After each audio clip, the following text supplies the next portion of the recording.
Good evening. Recently, several articles have appeared in newspapers and online media about an astronomical phenomenon called the time rift. Wild speculations have been made, doomsday scenarios have been put forward, the end of all creation has been predicted. Tonight, I want to talk to you about the time rift. To properly inform the public around the world of facts and truths concerning this time rift, and to clearly state that we are doing everything in our power to address it. It is a fact that a time rift appeared in our universe.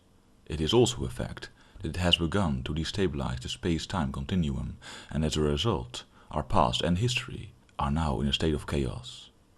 Anachronisms have appeared all through the ages, from firearms in the prehistoric to helicopters in the Renaissance. But we are far from powerless to stop this. Our scientists, armed forces and intelligence communities have pooled their resources to form a new agency, the Temporal Protection Agency. Its goal, to travel through the time rift, to restore history to its proper state, removing anachronisms, and ultimately to close the time rift itself. My fellow citizens, we are all humbled by the task before us, for it is an undertaking of the greatest magnitude that requires all the talents and skills of the human race. And it is a great and daunting truth that to fail in this undertaking will mean the end to everything we know and hold dear, and an end to the very universe itself. But fail we shall not. The agents of the Temporal Protection Agency are our best and our bravest, the brightest of our young men and women, and each and every one of them is prepared to make the ultimate sacrifice to ensure the survival of our great human race. In closing, I wish to reveal to you some documents that our time agents have recovered from history, to show you the extent of the time rift influence on our history, but also, and more importantly, to show you how our agents are working to the best of their ability to secure the future of all mankind. Thank you, good night, and God bless Earth.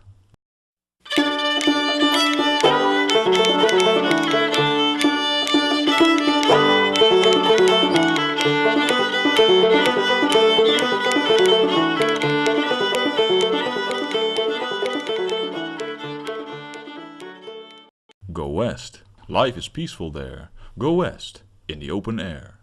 And don't forget to pack our new Pioneer GPS system, installed with the latest Indian early warning system, the Buffalo Finder and the Green Pasture Locator. Our new Pioneer GPS system is a must-have for all brave men and women who wish to build their lives and homes in the adventurous and idyllic West.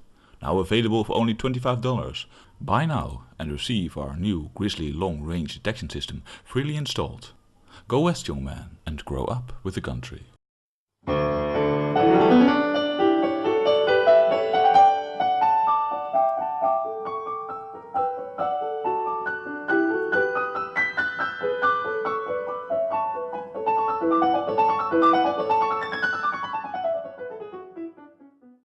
The Royal Norwegian Academy of Sciences has decided to award the 1905 Nobel Prize in Physics to Galileo Galilei for the discovery that the Sun, rather than our Earth, is the center of the solar system.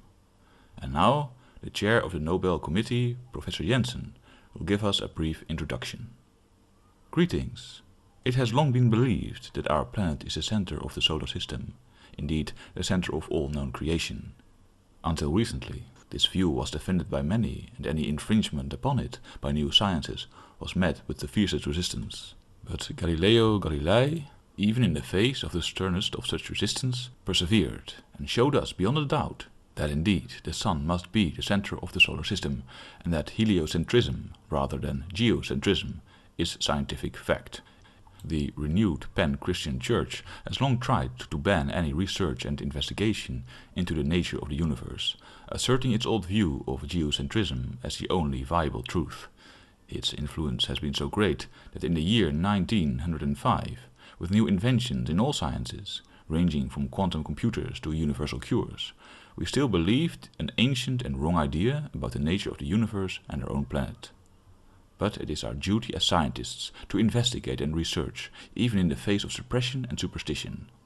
And it is thus our pride and honor to award the 1905 Nobel Prize in Physics to Galileo Galilei for bringing the science of physics and astronomics into our brave new world of 1905.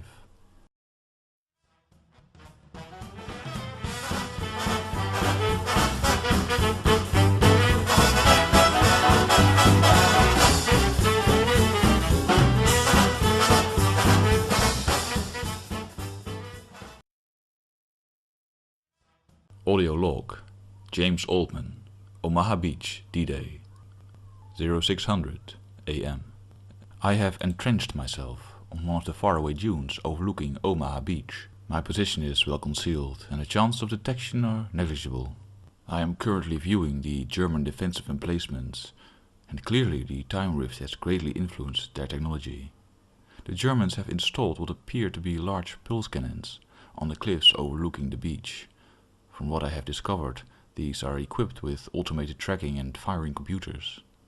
I fear that with these new technologies the Allied soldiers will have no chance whatsoever.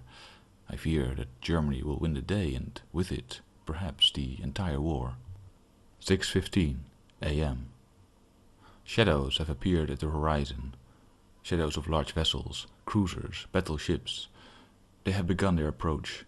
Distant explosions, the firing of the big guns, shells exploding on the cliffs, on the beach. But the pulse cannons are located in strong bunkers, also reinforced with new technology, as the shells seem to bounce off and have little effect. The pulse cannons remain silent for now. Undoubtedly the Germans hope to surprise the Allied infantry when it is too late to turn back. 6:30 AM.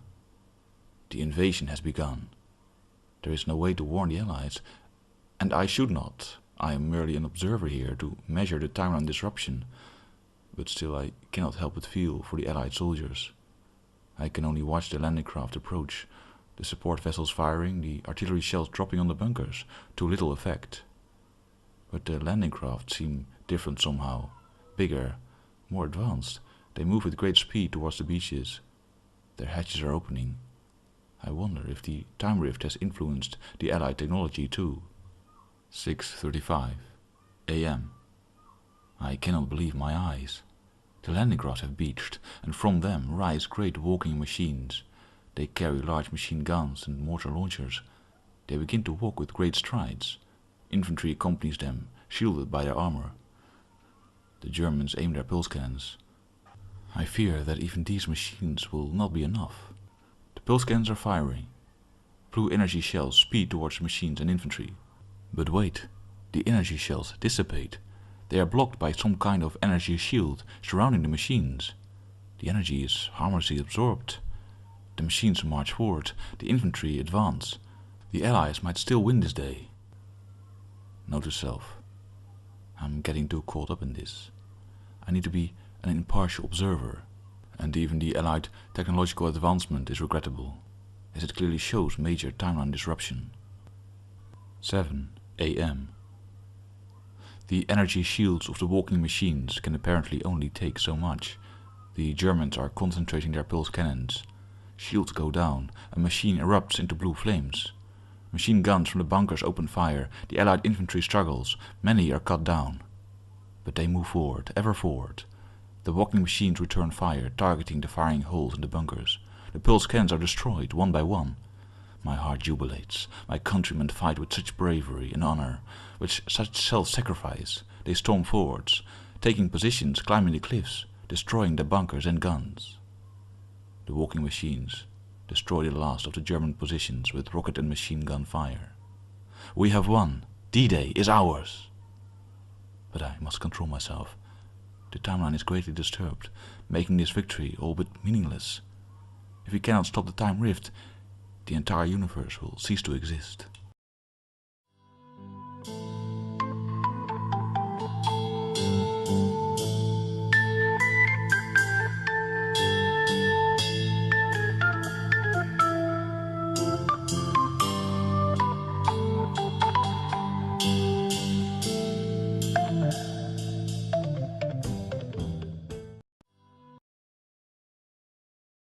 I'm going to step off the LEM now. That's one small step for man, but one giant leap for man. What on earth? Houston, we have a problem. Identify the problem, please. I can see some kind of structure ahead. Multiple domed structures, in fact. I can see large antennas and tracks in the sand. I'm going to try to get a little closer.